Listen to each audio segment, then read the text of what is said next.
Welcome back, D-List Cinema. Hello. Hello. Today we're doing Pulp Fiction, 1994. Quentin Tarantino. Older than me. No. And fun fact, we'll get a fun fact immediately. Oh shit, you got one? I got a couple actually. Damn. Quentin Tarantino was in the movie. He was an actor in the movie. That was Sure my fun was. fact. He was. Little synopsis, if you haven't seen it, which would be weird if you haven't seen it. Revolves around two hitmen named Vincent, played by John Travolta, and Jules, played by one of the GOATs, Samuel L. Jackson. Those two goons worked for Marcellus Wallace, and they do several tasks for him during the movie, which is what is basically the plot. Basically. And one of these tasks get Vincent killed. Unfortunately, very sad. I loved him on the screen. He got killed. Bow. But while the movie's going on, you get to know their personalities, which I think is, one of the main reasons why I love the movie. Is because you get to see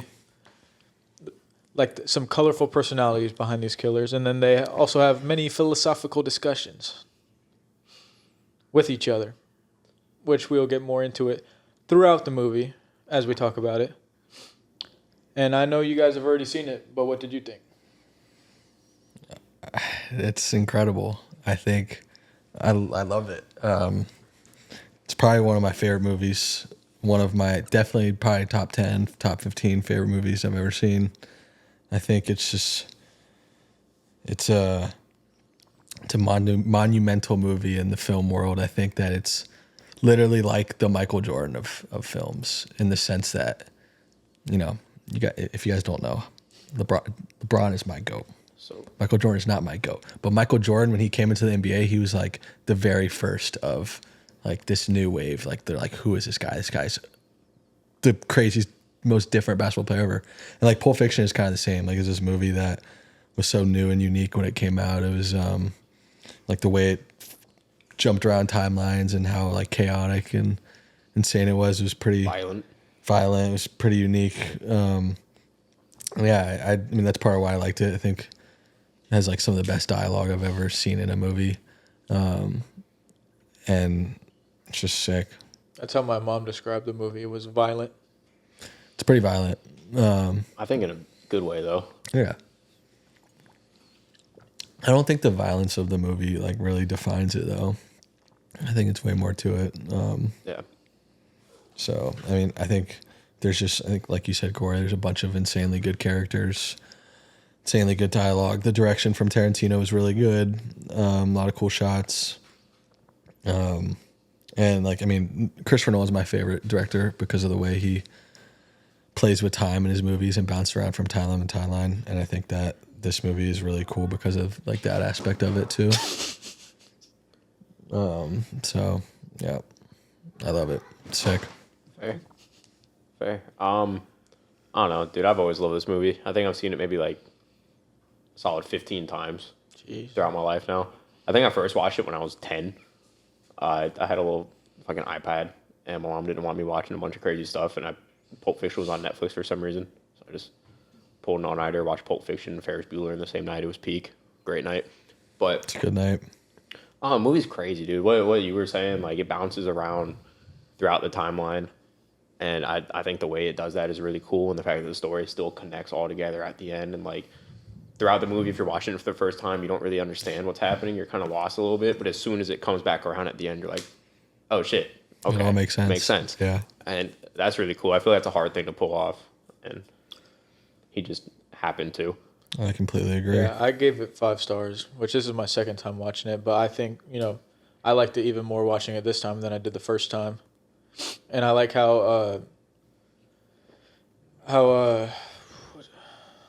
attached we get to the two hitmen, which they're bad people essentially, but you get attached to them in a way because of their, you get to see their personalities and how their brain work as they discuss numerous topics. And I enjoyed the whole movie, except for the weird ass basement scene. And I'm not really a big fan of the random time jumps. I do think that he did it well, but I just don't like the time jumps because, you see, John Travolta alive, then you watch him get killed, and then it jumps back in time where he's just alive again. Like that just didn't happen. So I felt it was a little random. But I do like how the beginning diner scene links up with the end scene. I think that was, executed very well. And if that was the only time jump, I would have thought the movie was perfect. But just the random time jumps were a little weird. And it's definitely confusing if it's your first time watching it. Yeah, I think to bounce off of what you said about how you like can feel connected to the characters, I think that's definitely a big part of the movie. And I think because of the way Tarantino just writes such like raw and just very normal and what's the word I'm looking for? I guess just authentic dialogue with the characters. Like you just really feel like you can like be there and have a conversation with them. And like even though they're doing all these insane, inhumane acts, that like hearing them talk behind the scenes just feels so normal. Just like they're like having conversations like we would regularly. And I think because of the fact that the dialogue is just so raw and natural that you're able to connect with the characters. And that's something I really liked about it. Crazy how good he is at writing that. Because I feel like it's a hard thing to do. It definitely is. Every one of his movies, he does it so well. He's probably the best at it. It's nuts. Because it's sort of like what you were saying. It's like a conversation just like friends would be having, just hanging out, but they're doing all this fucked up shit, and it humanizes them. It's like how, like in other movies, the dialogue will be bad, and there'll still be good actors in them because the actor themselves are good. But when the whole script itself is good, it makes these good actors look great, and like even like perfect actors because of how well the script is. I think it could have made bad actors look good. Exactly, that's what I was trying to say. And then the fact that these actors in this movie are actually really good great actors, plus an incredibly written script. It just makes this such a good movie. Pretty much masterpiece in this movie. Mm-hmm. He is so good at what he does. Like that's his second movie, and that is insane. Yeah, just like second movie and it's that, and then first movie Reservoir Dogs. Like what? I mean, we'll probably talk about this more, but like he's literally like I don't know, just like your athlete that is only good at basketball and has never done anything but play basketball. Like Tarantino's entire life was movies. All he cares about movies. He knows about every single movie you could ever fucking know about, and that's just like him. And I mean, I think that's probably a direct correlation to why he's so good at directing movies. He just gets it. He understands every job that there is on a film set probably better than the person that he hires to like do those jobs. And he's one of the greats for sure. It's sick. But yeah, I gave it 5 stars too. Pretty easy for me, I think. Just like with all the things I said. I think I don't know if there's anything else I missed. I mean, we said last week that the soundtrack for Dazed and Confused was like one of those ones, and like this one is just like out of this world, dude. It's so good. I think Dazed and Confused was better soundtrack. Yeah, we'll get into that later. Yeah, I think like the songs he chose for the scenes he chose them for, and every scene was just fit in perfectly and like added to the thematic elements in the cinema you're watching. And yeah, man, sick movie. Sick. It's so sick. I also hit it with a light little 5-star. Analysis. Thanks. I also hit it with a light little 5-star rating. Light. Yeah, like I said, I think I've seen it smooth little 5-piece 15 or 16 times now. Everything about the movie is just so good. Like just everything you guys are both saying. The dialogue is crazy good. It just feels natural. It humanizes them. The soundtrack is ridiculous. The editing choices, even like the little goofy ones where like I feel like most directors wouldn't want it and the editor just threw it in and he was like, "Oh, fuck it, whatever." Like Mia was in the car. She's like, "Don't be a square," and she did that, and they drew a little square on the screen. Part, like I think 90% of directors would say that's stupid. Get that out of here. I don't want it. But Tarantino was like, "Yeah, fuck it, whatever." It just made no sense, but it was so great. Yeah, but it just kind of like I saw it. I'm like, I like that. The first time I watched it, I was so attached to Vincent that I was genuinely upset when he got wet up. I was so like I disliked the movie for 5 minutes while I was and then he came back on screen. I'm like, oh, okay, well that's fine. It's also his own fault that he got destroyed. Like that how do you leave the weapon out while you go take a shit? You're supposed to kill this person and you leave your fucking gun out. You go take a shit. You open the door. He's there with the gun. I think that's part of what makes like the script so good is because he wrote in like, Jules is this character who's like a little more like meticulous and a little smarter with what he does, and eventually at the end, he realizes like he had Jules with him, he wouldn't have died. Jules decides like, maybe this isn't life, but Vincent the whole movie is like, I don't give a fuck, like I'm gonna do this because I like it like this nice, a little more careless, and and then his death is like a result of his carelessness, and I think I liked his death too. Like it was sad, but like I liked it too because of how quick it happens. Like you would expect. What you would expect is a freaking professional murderer to like go like die an honorable death, but he's sitting on the shitter taking a shit, and he walks out of the bathroom and he gets fucking wet up. Like that's just not what you'd expect. How do you expect him to die at all? And the fact that he died like that, I thought was just pretty cool. Well, I'll get into this because we're gonna probably go on for a while about like the scenes we liked and why. So the basement sex dungeon weird racist bullshit was just. I thought that whole scene just wasn't necessary. That is actually that entire like Bruce Willis part.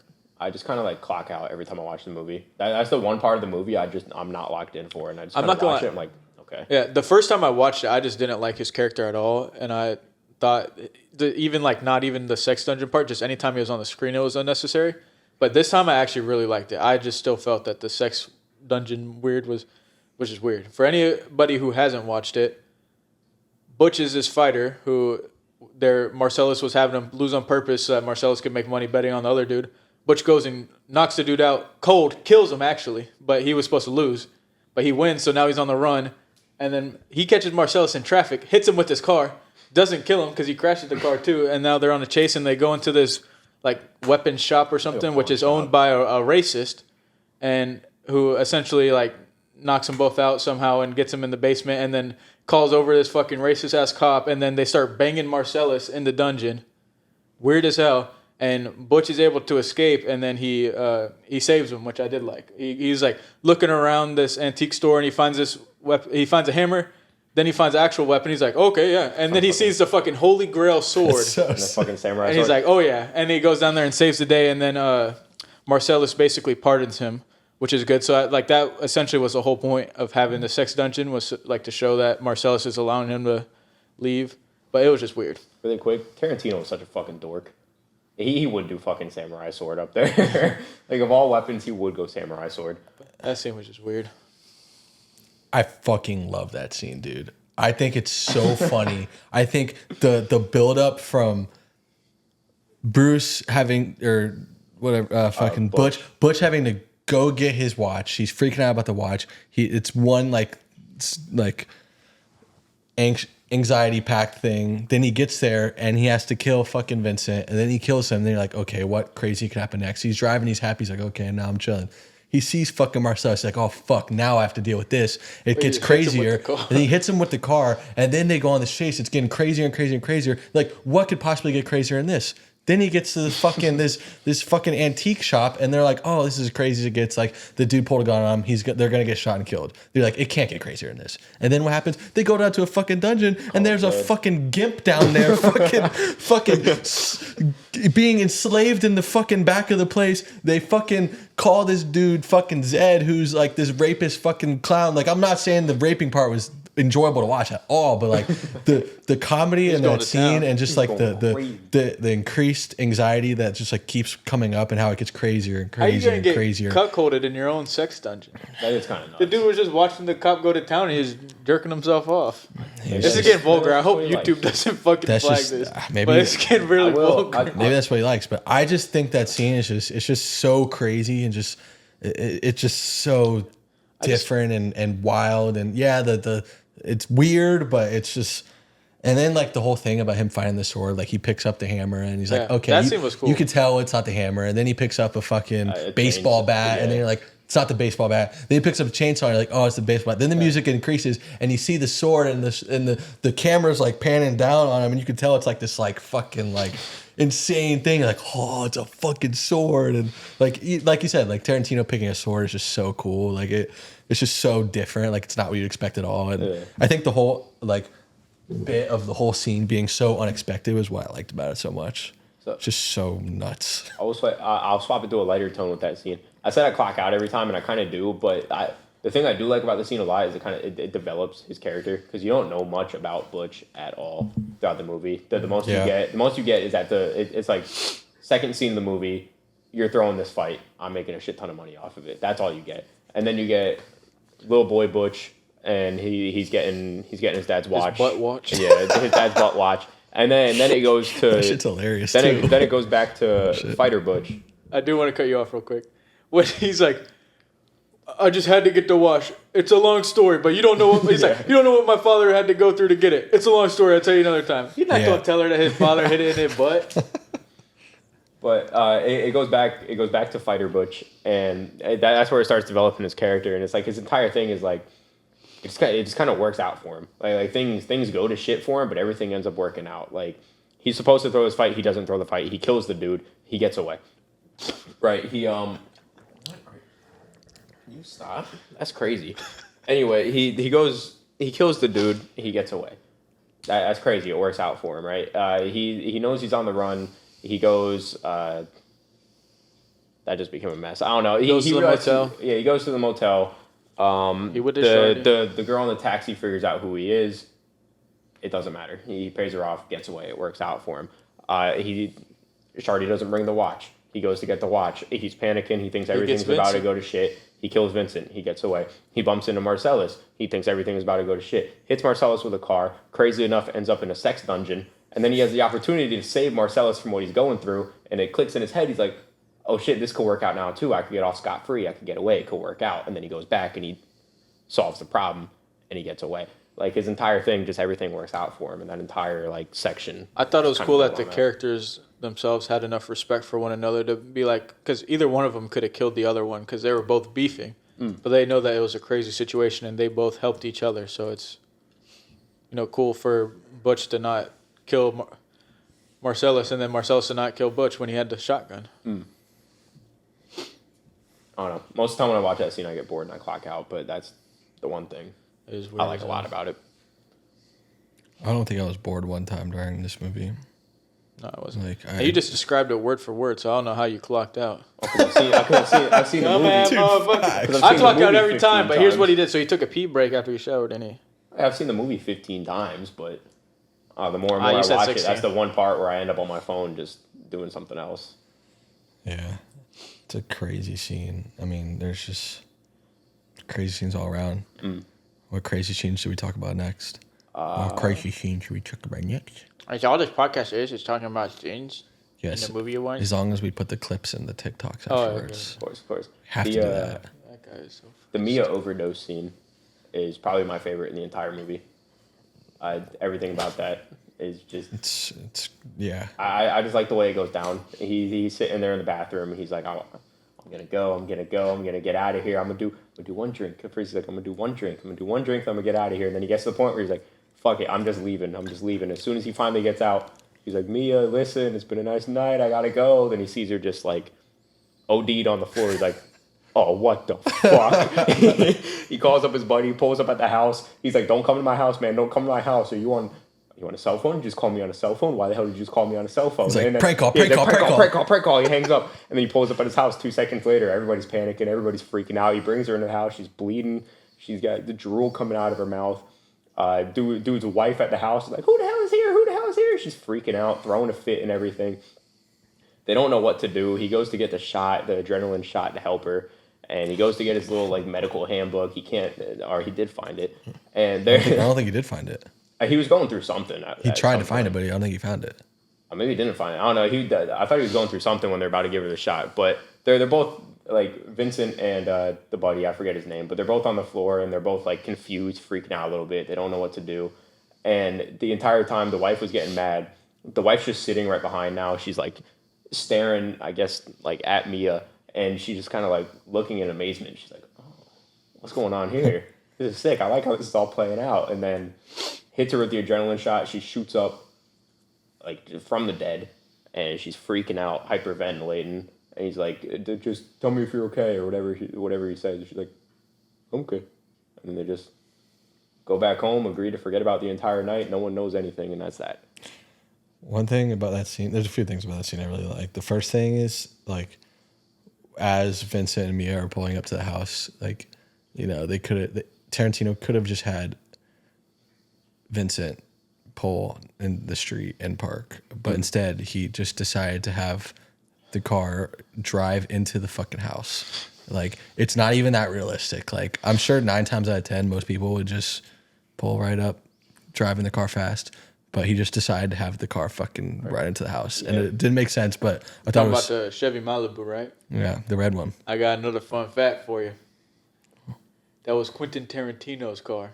And another fun fact on top of that, it got stolen during production. Wow. That's crazy. Jacked. He got carjacked. And then to add on to that, I guess like 20 years later, a Chevy Malibu got stolen, and then the cop that found it ran the tags on it, and it happened to be The same exact car. You think Tarantino goes and gets it back? Yeah, I would don't it know. be his if it got stolen and stolen again 20 years later? Well, I guess the person that bought it didn't know it was stolen. So Yeah. I don't know. I don't know. If it's me, like, I'm Tarantino, I'm trying to get my car back. Like, I'm throwing in some money. It happened like 7 or 8 years ago, I think. Yeah. Or like 10 years ago. And I'm sure Tarantino probably has another fucking Chevy Malibu that's way nicer than that now. It's not the OG. Yeah, I don't know. I guess that's a crazy piece of history too. Yeah. And was it that car? It was that car that they used on set. But didn't I get fucked up when it ran into the fucking house? Well, I don't think it actually ran into the house. Well, I think it did, but I think they probably had dummies in the car, not the real 2 fucking actors. I don't know. I mean, The car was fucked. They're using it the whole movie. They definitely used a stunt car for the one getting fucked if it was his car. I'm saying, like, that's my car. I'm not letting that run into I a wall. guess. Like, And then they got it stolen. I don't know. I think I could see Tarantino fucking doing some shit like that for his movies.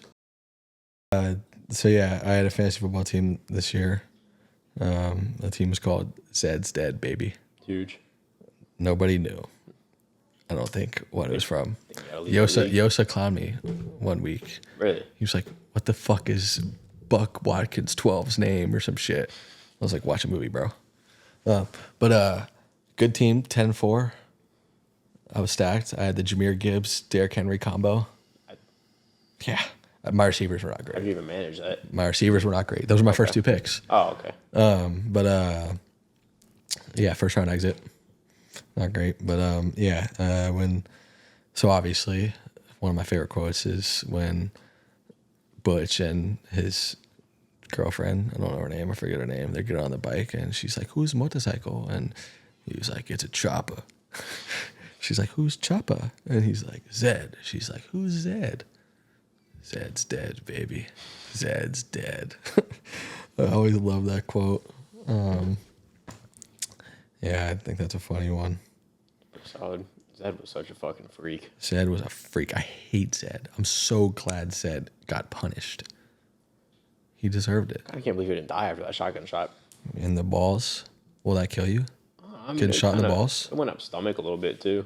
Shotgun sprays, he would have died. And she goes. I It's don't not know. concentrated. I wouldn't have just shot his dick off. So weird. That kind of wish they showed his dick getting shot off. Like his actual penis? Yeah. Like you wish you saw the penis flapping around, fucking. Just like Just a little flick. just flying off. You want to see some wieners on the screen? I mean, it's. We might need a I new feel- host out here. I feel like it's something Tarantino would do. He just loves feet, bro. He don't love dick. Hey man, He's a weirdo. he is weird. You know what else he likes doing? What? Ripping the hard R. Goes in my next segment. Is Quentin Tarantino a racist? I think so. You know, I don't think he is. I think he's just so committed to making the most authentic dialogue. Like, it sucks to say, but that's how people talked then. It is. And, you know, I think, I mean, there's that story later of during a Tarantino set, was it Django? When DiCaprio was like struggling to say the N-word and Samuel Jackson like whipped him up. He was like, "Dude, it's just another Tuesday for us, brother. Yeah. Just say it. Like it's we're making a movie. We're not, you know, like." So I don't know if it's fair to like, you know, say that Tarantino's racist because he's making a movie. You know, it's like it was slided a little. It's definitely a little He sus. was directing it, and he casted himself as the character that said it like 50 times. He may have said it the most in the entire movie. I think he did. He was letting it fly, and it was smooth too. So, like, he had practice. He had practice on that one. He had practice. I think it's a valid point. I don't know. Anywho, any other quotes? I mean, I think the Royale with cheese was great. The whole bit about quarter royale. Yeah, the quarter royale with cheese. We sorry, pay attention to the metric system here. We keep Actually- track of that. I don't even know what the metric system is. I understand it's like their unit for measurement over there, but like, is it like fucking? It's better. It just all adds up. So 1 kilometer would be like 1 meter. I don't know the actual one. What is weight? What the weight metric? Kilograms. Oh yeah, that's right. Kilos. It all just is a decimal place or a comma point over, where with yards and feet and inches, 12 inches makes 1 foot. Makes no sense. And then Yeah. 3 feet make a yard, and then shit done make a mile. They don't Makes make no sense. they don't make sense in the Americas. I might have just skipped class that day. I You probably know 12 inches makes a foot. Well, I knew 12 inches make a foot. You know what's always gotten me? what? How's 12 inches make a foot, but my foot is not 12 inches? That's the How's thing. that? So you got a small ass foot. How that add up? Because How some many word inches you think this is, folks? This big elite. that thing big. What is this thing? You think bigger than 12 inches? 8, 9. Mine's 9.5. Mine's 10.5. That Not- thing not about size. that thing about 13. I'm talking inches. Yeah, you're talking about inches, not size. Wait.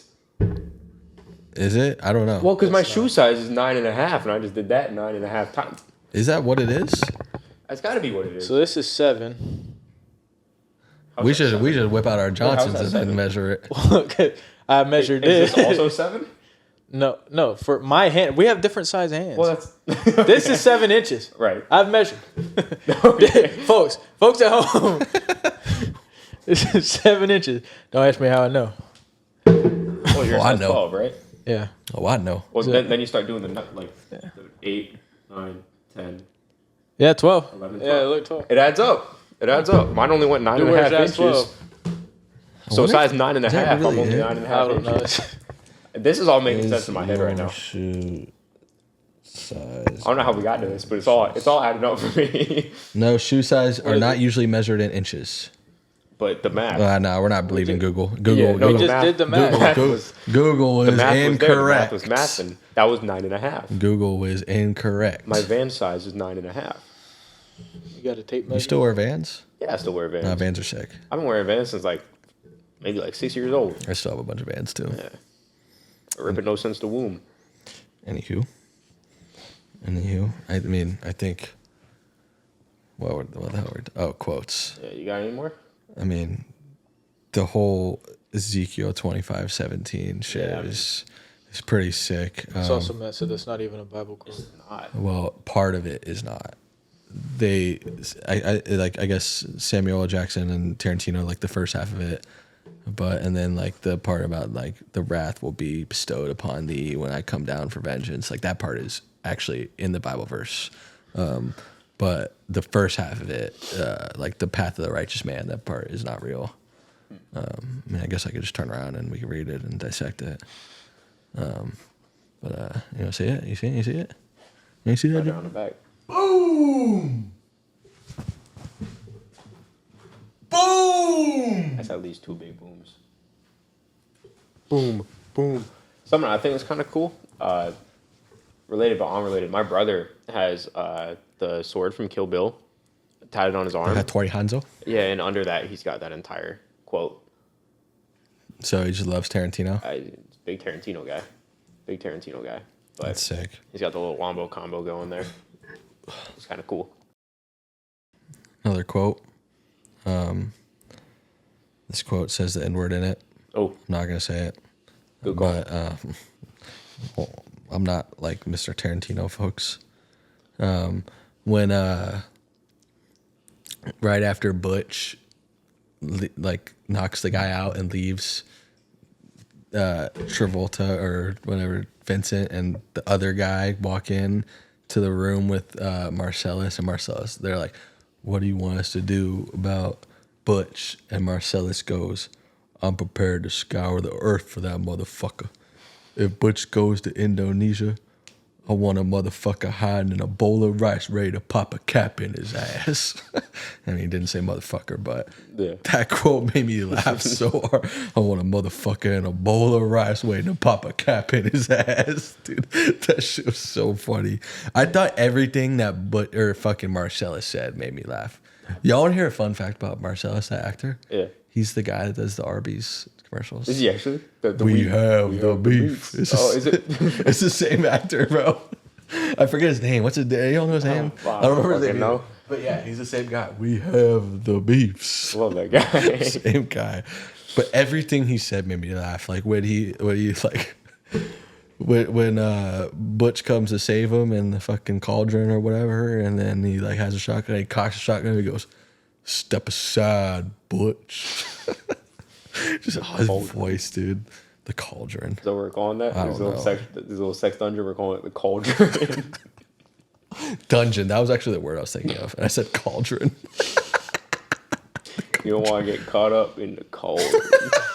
They got the Gimps down there. They got The Zed. Gibbs. And the Gimps was The actually motherfucking one Gimp who got knocked out fucking the cold.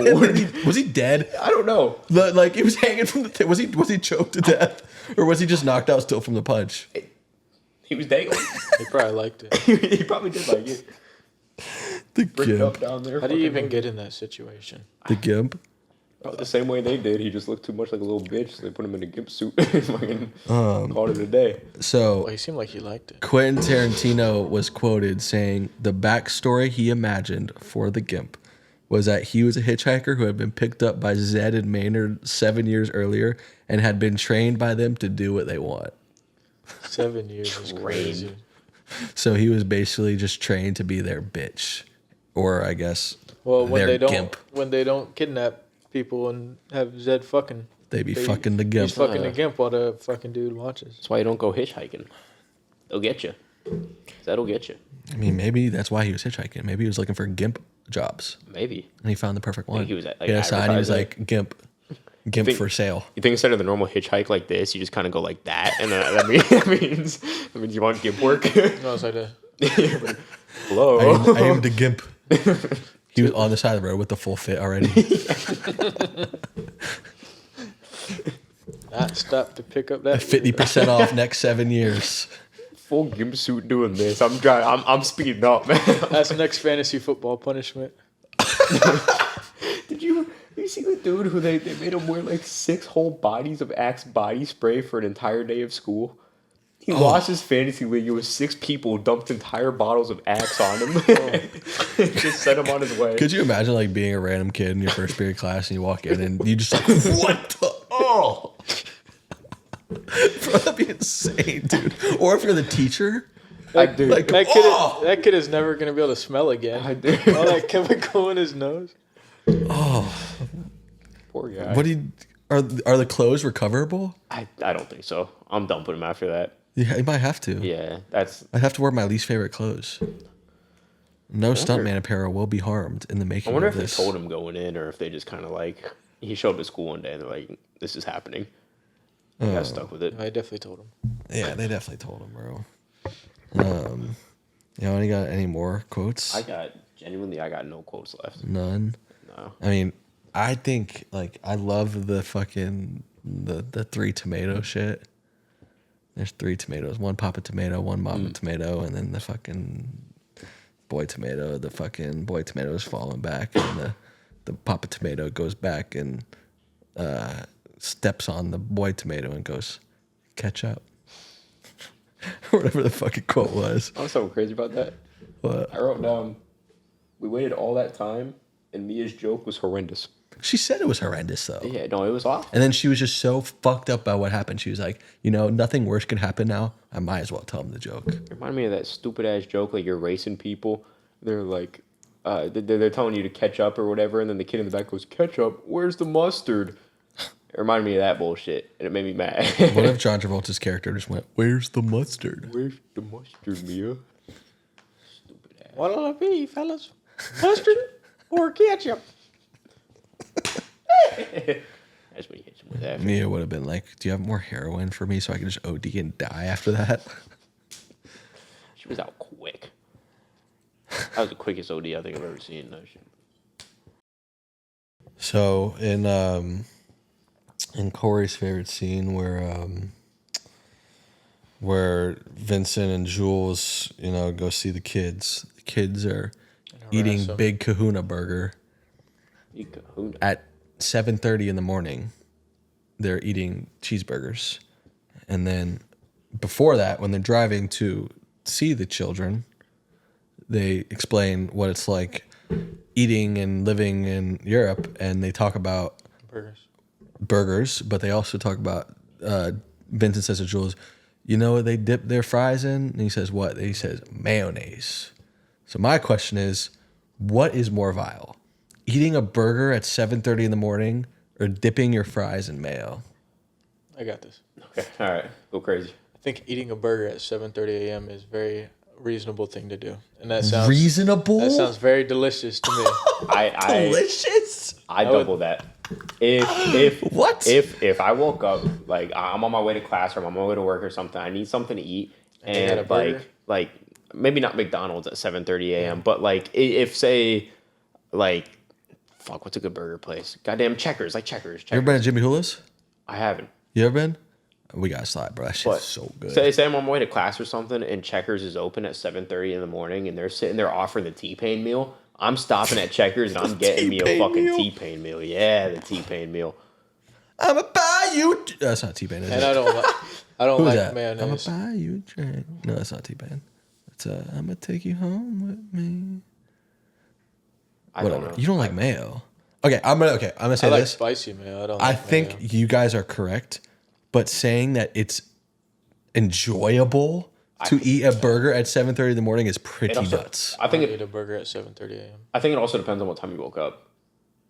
Yeah, those guys definitely pulled an all-nighter. Yeah, like if you pull an all-nighter, if you woke up like you have like work at 3 a.m. or something, and you're going on your break at 7:30, and you're like, I don't want breakfast, I want a fucking burger.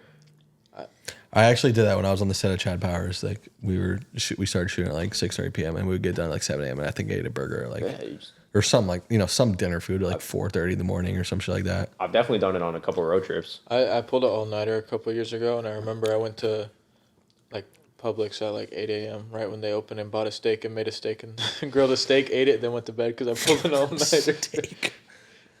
So yes, I do think the answer is a burger. Yeah, mayo on French fries is fucking abysmal. I like mayo on anything. That's not true. I like mayo. I'll run mayo on a sandwich. Mayo on any sandwich is fire. Sub from somewhere, I always get mayo, oil, and vinegar. Same. Goddamn. And what? Goddamn. Macaroni salad has got mayo in it. I fuck with macaroni salad. Yeah. What the fuck is Might that? Might be the whitest thing you've ever said. Are you serious? A macaroni salad. Macaroni salad. So for you audio-only Spotify listeners, we are all three white, believe it or not. I wave to the audio. Macaroni salad. It's macaroni, it's eggs, and it's mayo. And you just mix it together. That sounds... No. Y'all sleeping. Go to the Publix. I don't even like macaroni. I like all that. three of those things, Sue so me. maybe I don't like it. macaroni. You just mix it. You are tripping. You don't like mayo?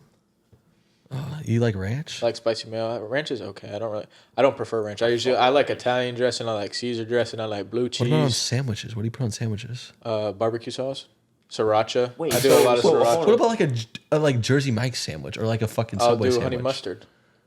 Okay, I can get by that. That's fair. If you're doing like a turkey, or a vinaigrette. If you're doing like turkey cheese lettuce on like honey wheat I don't bread. do turkey cheese lettuce. I do Italian BMT. It has pepperoni, ham, salami.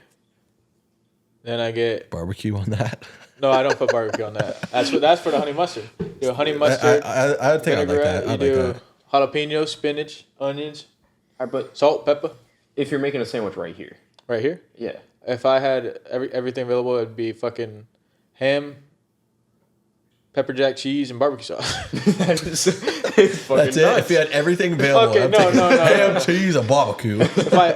I've gone to the store and gotten ham, bread, pepper jack cheese, and barbecue sauce, and I'll make myself a sandwich. That's fair. I mean, I literally would do the same thing, ham, cheese, but I'm fucking putting fucking mayo on it. Oh, there's a fucking Chipotle. Like a Chipotle Southwest sauce or some shit. Yeah, dude. Publix makes their own, and that shit is so good. Yeah. I know what you're talking about. That shit is fire.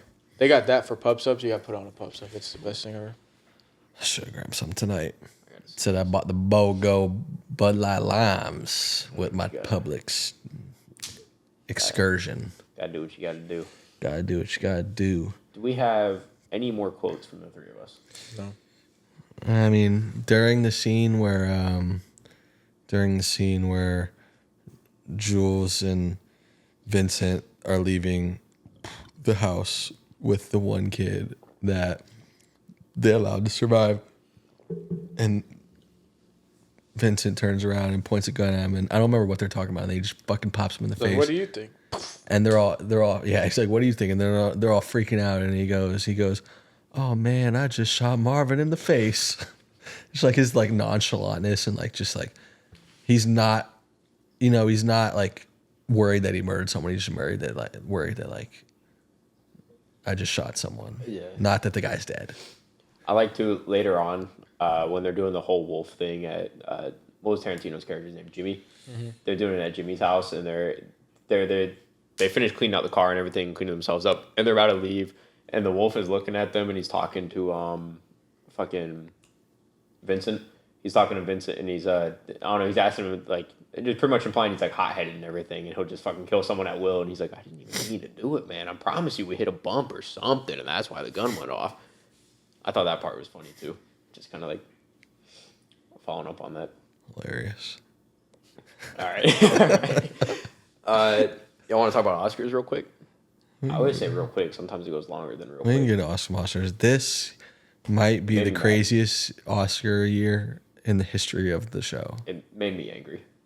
Subjective. I mean, it was, the Best Picture nominees are probably like 3 top 50 movies ever made. Yeah, so all came out the same year. Before we talk about the Oscars, let's talk about it was stacked. Yeah. It was stacked. 1995, you had Pulp Fiction, you had Forrest Gump, Shawshank Redemption, Lion King, and 2 movies I think are classics, Speed and The Mask.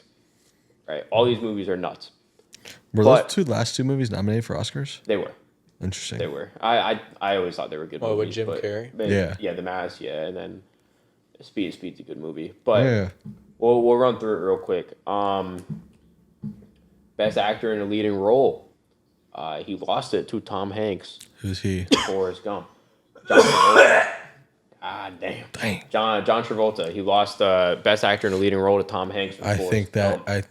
that was the right decision. That's fair. The one I don't think is the right decision. Samuel L. Jackson nominated for best supporting role. He lost to Martin Landau and Ed Wood. I've never seen Ed Wood. Unbelievable But, that he like, lost that. Come on. I think Samuel L. Jackson is the best actor on screen in almost every single thing that he's in. Fully He's agree. He's, I'd have to think he's a up little there harder with about Willem that. Dafoe. Him and Willem Dafoe, 1 and 2. I'm down and out. I'm not ranking them right now, so Another one, Uma We gonna Thurman. see.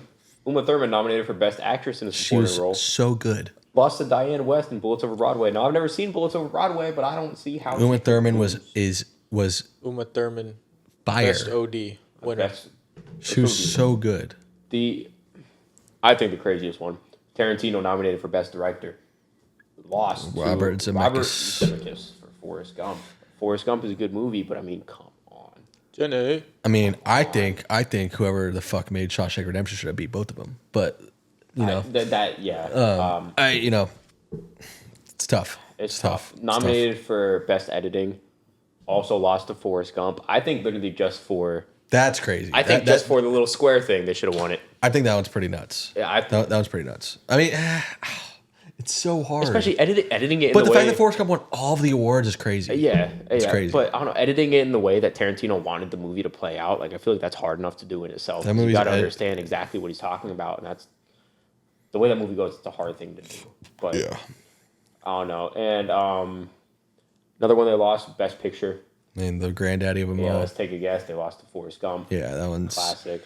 It sucks because like I love Forrest Gump, but I think between Forrest Gump, Shawshank Redemption, and Pulp Fiction, Forrest Gump's probably I think it's objectively the worst movie of the 3 of them. I think so too. Which is crazy because it's But really good. It's just because it's Forrest Gump.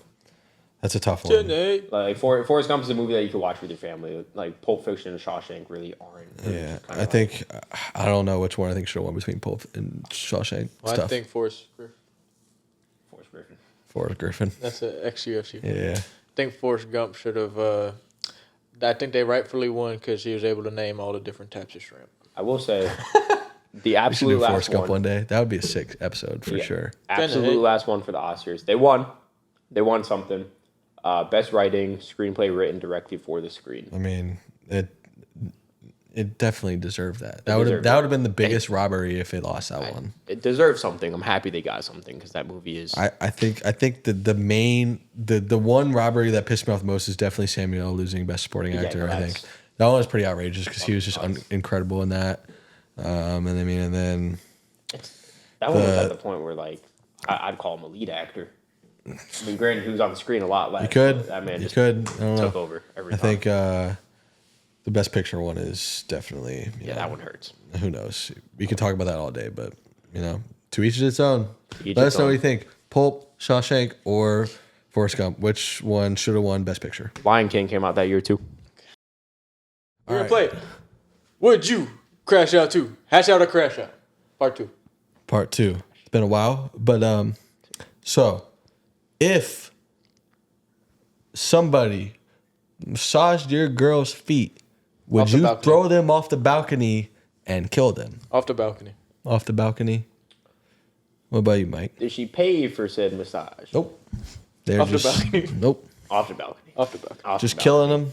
How much does this man weigh? I'll throw him off the It doesn't balcony. matter. It doesn't. I'll What are you throw talking you about? Well, okay, Do I have momentum? No, you have the ability to hire someone to fucking throw them off the balcony. Well, I'd want to do it. The personally. consequence. They'll hold him back and you push him. Yeah. Yeah.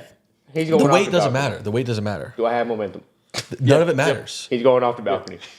So it's that disrespectful. Like, is it really that disrespectful? It's pretty weird. Is it provoked or like does she go massage my feet or does he just kind of walk up and go? I mean, I don't think he's massage raping her. Well, Feet are pretty intimate. maybe Especially because there are some weird Feet are motherfuckers. intimate, dude. People got also- some weird fetishes with feet. I I also- do not. If someone massaged my girl's feet, I'd be pissed. Exactly. I also I'd be really, so mad. I don't fuck with feet too, so I feel like that would be like a really big turn. But you'd be throwing them Johnsons up on the screen every week. Gotta let people see the dogs, but like Apparently, they like commenting about them. They love them toes. They love them size 13s. Apparently, not so much. they stand out too much on the screen. Apparently, everybody's making They comments love it. about it. Everyone loves them. That's our appeal. General consensus: off the balcony. How do you have hair? Like your feet are always just gross. You got hair on your fucking socks somehow. No, that's a dirty ass floor. My feet look good. Debatable. Yeah, but the hair gets stuck to a sock. But easier even than a when he fucking did, foot. even when he Got some didn't, dead skin up there. Bro, get even, my beard. even when he had bare feet, he fucking sticks his pinky toe in the top of it. even when he had bare feet. All right. Dang, what? General Probably walked in consensus, that Toby. that boy stroller. going off. He's going off. That boy going off the balcony. All right. Top flow. Do you think Vincent and said drug dealers' crash outs were crash out worthy when they brought? Okay, let's say, did the drug dealer deserve to crash out Yes. when Vincent brought the OD girl, even though he supplied the drugs? Yeah. Yeah. he You don't deserved to go- crash out. You don't go back. That's like people when you're buying weed off of somebody. I've never bought weed. I don't smoke weed, but like and they get caught and their parents make them tell on the drug dealer. My grandma did that Like, once. hey, my mom caught me with the weed, so I'm calling the cops on you. Like I've seen those memes, those screenshots. One time in college, I was down heavy on the bookie, Classic. and I had to like ask my Slang dad some. for money because I didn't have money, and his first response was, "I want to hit up the bookie." I was like, "You're not hitting up the bookie, pops." Give me the money, man. He was like, "Yeah, this bookie's going down." I was like, "No, I'm going down." I lost. You're not seeing the situation here. We're not talking to the bookie. Okay, that one pretty easy. Yeah. Was Butch in the right for crashing out when his girl left his watch at his house? No. I don't think the way he did. I think it could have been a He lot. threw lighter. the whole TV. Yeah, it could have been He a lot destroyed lighter. that thing. Hey, but She he was the bigger man and he apologized. I mean, at the moment, he wasn't. He the did. bigger man. He did. At the moment, she was scared for her fucking life. Yeah, But would be too. Yeah, yeah, And he's a pro boxer. yeah. No, Oh, yeah, I that would want be a nowhere lot near that. scarier. Yeah, I'd be He just so, killed a man boxer He just does- killed a man. Yeah, I'd be terrified. no. in a sanctioned ring I think with like, padded gloves on. Granted, it's Pop's watch, and it went up a lot of buttholes throughout the time. But like, I don't think you got to be doing all that. No. You just kind of like, did you leave the watch? I don't know. Did you pray? Okay, I'm gonna go get the watch. I'm gonna go get the watch. And then you crash out in the car. Yeah, I'm gonna have to agree. I think he was kind of spazzing for no reason. Like even though it's a sentimental thing, I understand it is a materialistic item. Like, chill out. The TV's a materialistic item. He kind of had beef with that TV from the second he woke up. Yeah. That man woke up and it was too early for gunshots and explosions. that shit was coming. He did, dude. Yeah, I'm gonna have to agree. Any other crash outs you guys can think of? I can't really think of anything. Jimmy did a tiny bit, but. Oh yeah, no, that is a crash out. Would you crash out if somebody brought a dead body to your house? Absolutely, he dude. He had no affiliation with the gangster bro, shit. If someone brought a dead body, I would. I would use the exact same language that Jimmy did. 8 times over. I definitely wouldn't have helped him. He helped them. He literally was like, I'm going to, let you guys use this. I'm going to give you all the supplies to clean your... I'm telling him, bro, you got to go or I'm calling the fucking police. I'm honest, you have a dead body in my garage? That entire situation, I'm losing my fucking mind. You have your ex-partner pull up with a dead body in a car. He says, I need help. Right, you get fucking dickhead that you don't even know using your fucking washcloth, getting all bloody and shit. They're taking your best linens and using that to fucking clean up the car. I'm losing my mind. The wolf kept it professional. The wolf kept it professional. He was the only professional part about that. But everyone else, You said, this linen meant a lot to you? Were they rich? No. Well, your Uncle Marcellus is rich, so we'll get you. Marcellus will get you right. Your Uncle Marcellus. And then he whips out the money. Yeah. You like it's a whole set. You like oak. You like oak. I like oak. I like oak. I can get behind oak. I get behind oak. Also, low-key, Tarantino's kind of like not a bad actor. He's not bad. Yeah. Not but bad he's just passionate. It was exactly. That's what I was gonna say. Like he's just it's all he knows is film. So he's been around so many good actors. He's probably studied the art of acting so many times. Seen what his first job was? He worked at a video store, like a Blockbuster type beat, right? Yeah. And he recorded like fucking short films and shit. Yeah. With the money that he got from working there. He's a freak person. But he's also such a cool person. Maybe a racist. He's so cool at the same time. Yeah. Y'all got any favorite characters? I mean, I know we do. I kind of mentioned it earlier. It's definitely Vincent for me. I just got, for whatever reason, just more attached to him than the other characters, which I get he was the main character, but I liked him the most. His character's fucking awesome. Yeah.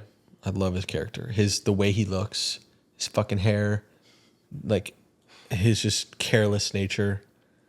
His fucking everything he says is good. Yeah, he's sick. Mine's probably the Gimp. Really? Not actually, but the Gimp is so fucking funny. That was a real Mike type pull the there. Gimp is so. I actually wrote 5 on here, and I wrote the Gimp. The Gimp is so funny. I like when he was starting to cheese out when they all left him with just Butch, and then Butch rips off, and he's like, like you could almost see the facial expression through the fucking latex face mask. The Gimp, dude. Oh my what gosh. A fucking legendary character. Oh, remember when you were talking about buying outfits for this shit? You should have bought a Gimp.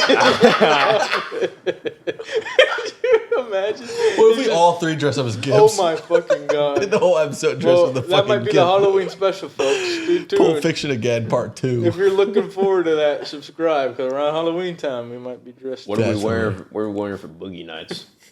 Nothing. Butt ass naked with fucking. I'm doing Magic Mac with XXL. dick prosthetics.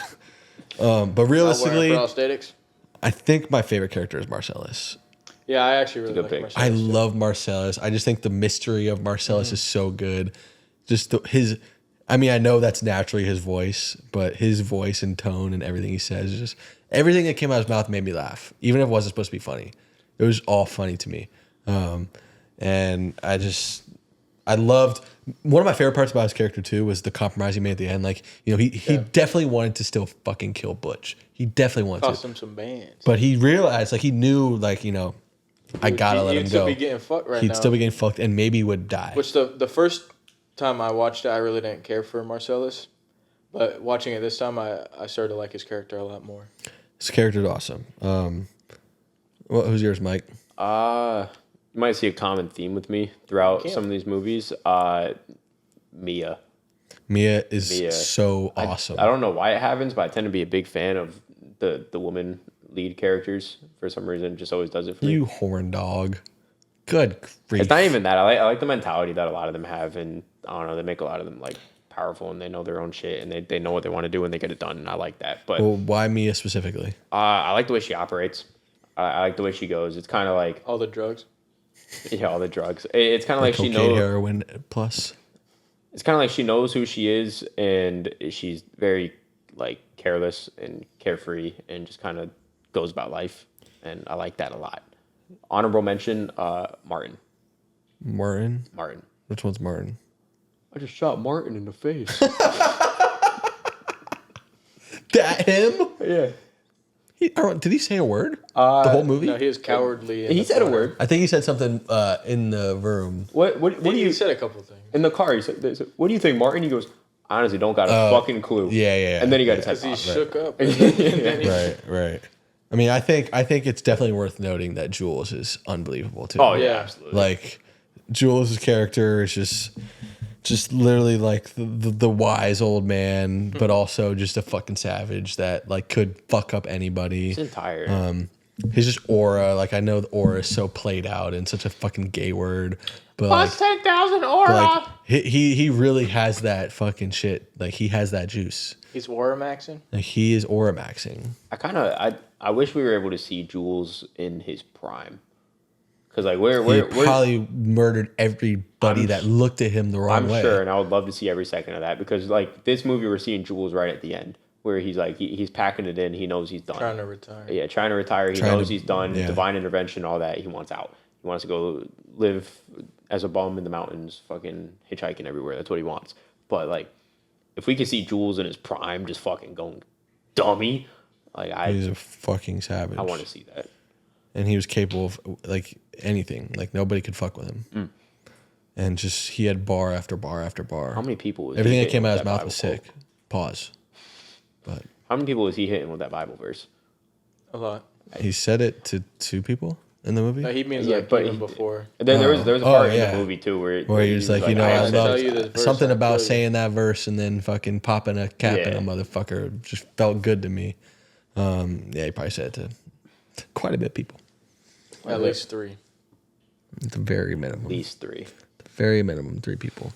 I also think the last person was, I think we talked about the wolf. Yeah. Yeah, he's. Fuck with the wolf. Such a sick character. What was his actual name? Like the actor? No. I think all they gave was the wolf. No. He kept no. saying it because he said, you could call me Please something. call me. It started with an M, I think. Bear with us, Oh, folks. I don't remember say- either. Is it crazy? I want to say it was Winston. I think it Ooh, is. it might have been. Good poll. It might have been. Think Might have it was been Winston. It might have been Winston. Winston Wolf? I mean, that just rolls off the Winston tongue, man. I don't know. Wolf. Big old Winnie Wolf. Winston Wolf That's so sick. is a level 52 human found in Rabbit Hope Manor in the What? I'm not gonna lie. Level 52. When I have a kid, his name might be Winston Wolf Watkins, and you know what his nickname's gonna be? The URL. www. Winston Wolf Watkins. Hell no. What the fuck?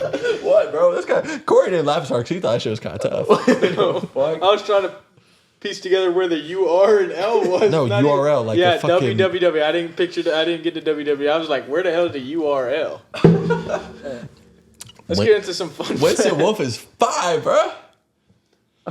We do. Get into some fun. I'm gonna be like, oh, Yes, Papa.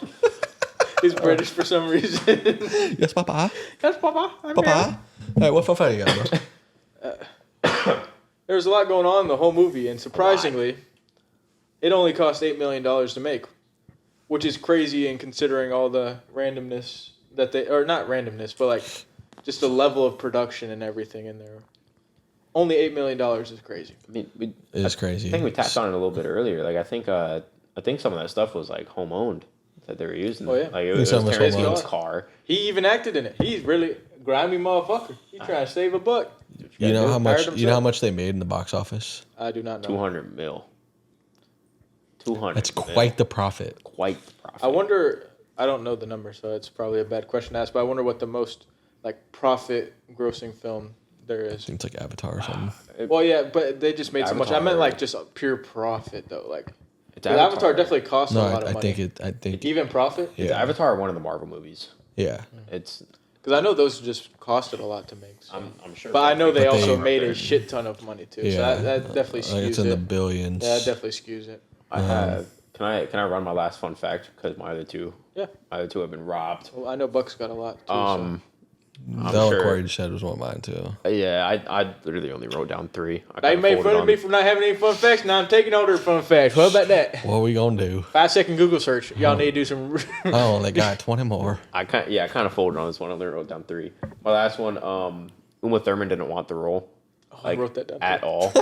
And You fucked up. the only reason she took it, so apparently Tarantino had some other people ahead of her that he wanted, but he couldn't get them. I don't remember who they were, but Uma Thurman was one of the last options, and he was like, I need Uma Thurman, and I think he sent her the script or offered her the job or something. And she was Read like, the script. fuck no, I don't want that. So his solution was to call up Uma Thurman, hit her phone, and read out that entire diner scene to her. Like That's crazy. Pick up the phone, every baby. last part of that diner scene, he read over the phone. And by the end of it, she was sold, and took the job, and So part of I guess she like really hated the song playing in the diner scene, and Tarantino was like, "Just trust me, like it's perfect, it's gonna work." And you know, I think it's safe to say it worked. safe to say it worked. So, in Captain America: Winter Soldier, Great movie. you know, fucking Samuel L. Jackson plays Nick Fury. Yeah, he does. And he dies in that movie. Yeah, and they he- show a scene of his gravestone. And on the gravestone, it says, "The path of the righteous man, Ezekiel 25:17," which is a crazy sick nod, in my opinion, Pretty great. to Pulp Fiction. I thought that was a cool It was one. kind of messed up. He came back. They still got to show that shot of back. that. Came back, though. Everybody back. came back, man. Everybody did come back. Came back like the GOAT when he was down 3-1 to the Warriors in 2016, for real. When did Michael Jordan do that? Never, because he ain't the GOAT. Selling some Tom They ain't Brady never talk get down over like here. that. Undefeated. 9 years didn't make I the would finals. think he's not the GOAT, guys. No. He's not the GOAT. Let's see what else we got. You guys took a decent bit.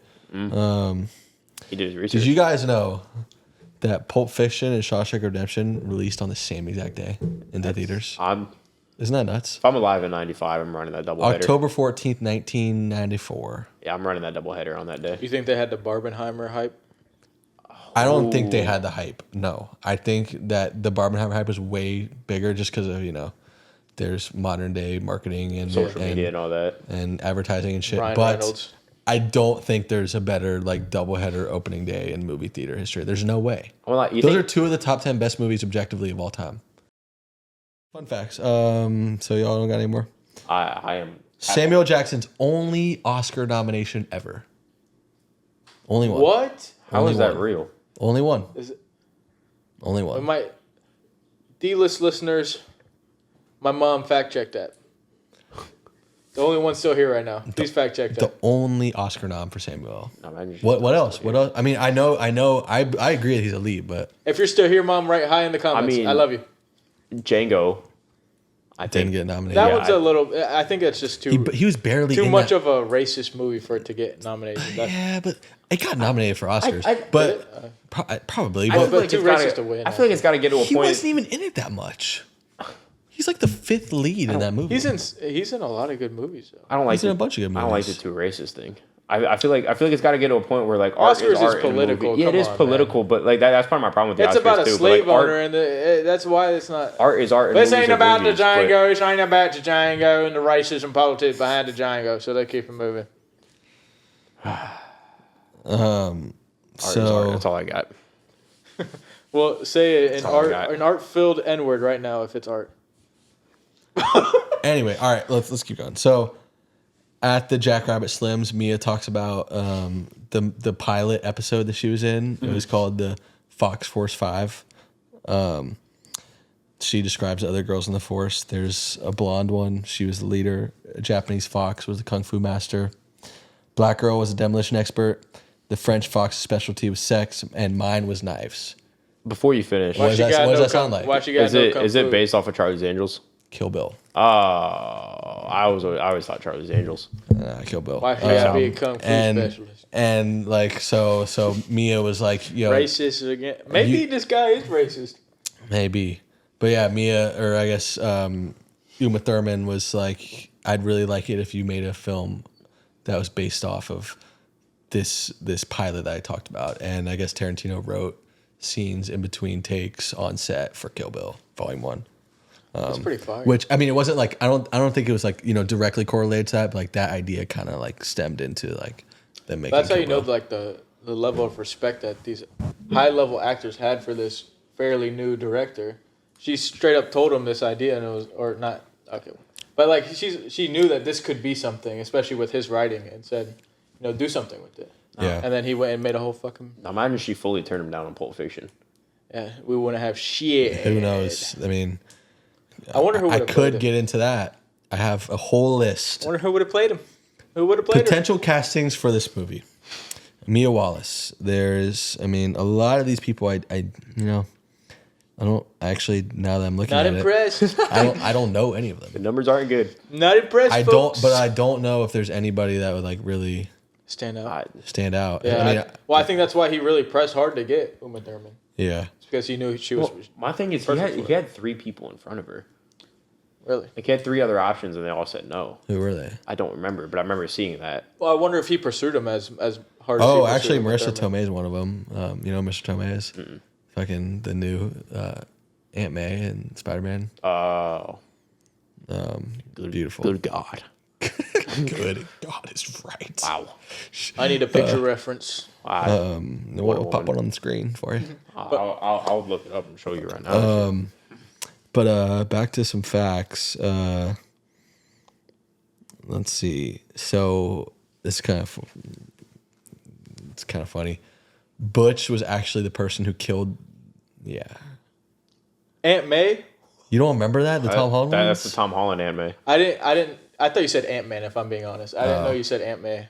Oh my goodness gracious! How did Aunt May go from? You know what? I heard Ant Man. We'll save that for the Out the ballpark. Out the ballpark.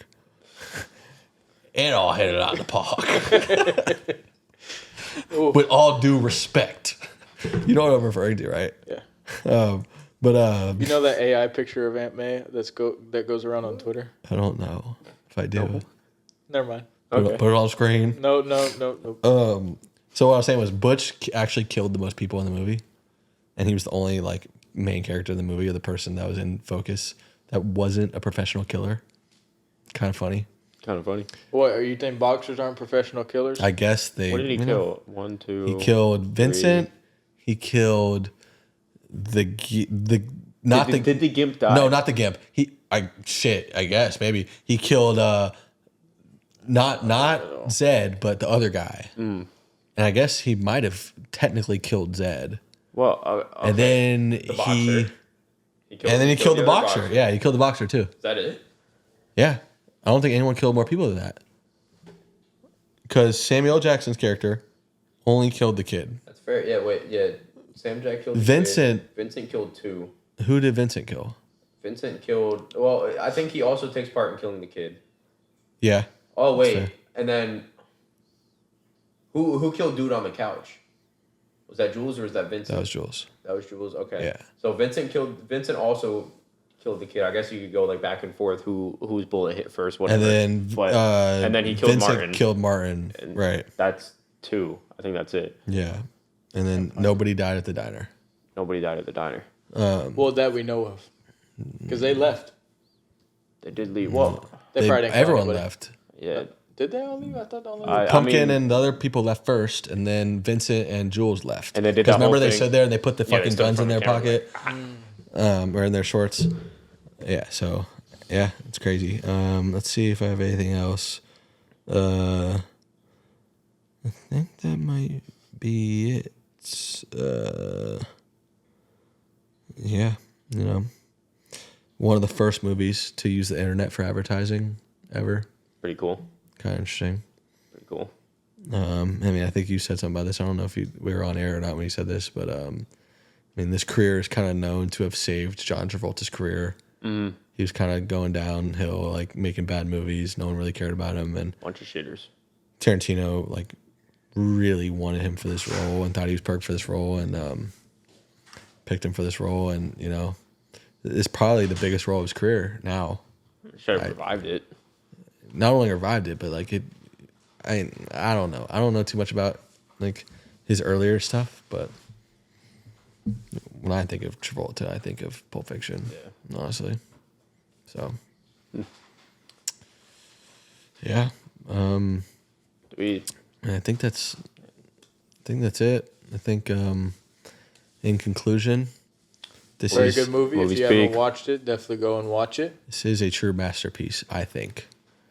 Yeah. I mean, there's maybe some very small. Wow, we can talk about that later in a later date, but that's not a crazy take. Thank you for watching D-List Cinema. Well, we need to. What's going on next week? Spider-Man 2. Oh, We're doing Spider-Man 2. Sam Raimi, Part 2. The sequel from Part 1. Later on, we'll be doing Part 3. Movie's peak. I'd imagine most people watched it, but if you didn't, watch it anyway. And that's all I got. I don't know. Spider-Man 2 next week. Let's run it. That's it. That's all we got. Wake up, Corey. This has been... Subscribe, like, share. Shout when they don't. Stuntman. This has been the three of us. We love 5 you years guys. from now, Stuntman gonna be bigger than Nike. Bye-bye. Yeah. Look, got a couple goons in the back, and they all got a little heat sensitive of smoke. They don't even gotta move from the back. You don't gotta look for the game. If you see me, always been a cool where I'm at. Okay. Shawty said she tryna take a Nate, don't break when it's dropped. She about to relapse. I'm in the field.